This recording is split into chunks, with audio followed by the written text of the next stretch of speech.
Hola amigos, bienvenidos a un nuevo video en mi canal. Este video no vamos a jugar nada. Entonces les quiero enseñar cómo funcionan las salidas de emergencia de un avión.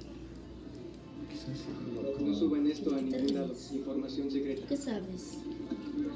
Ay, pero es que desarme el avión.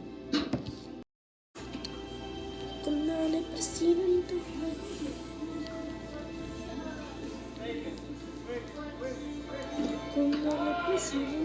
¡Muévete a la derecha o a la izquierda!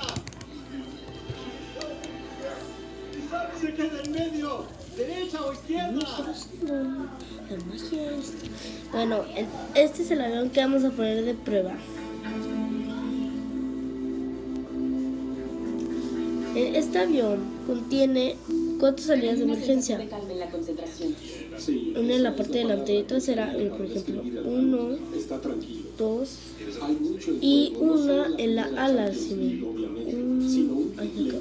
y 2, igual del otro lado.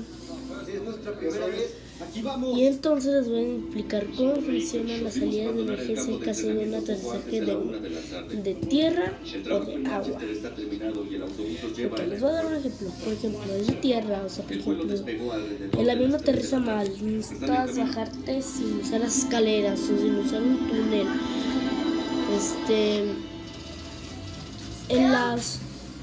En las puertas,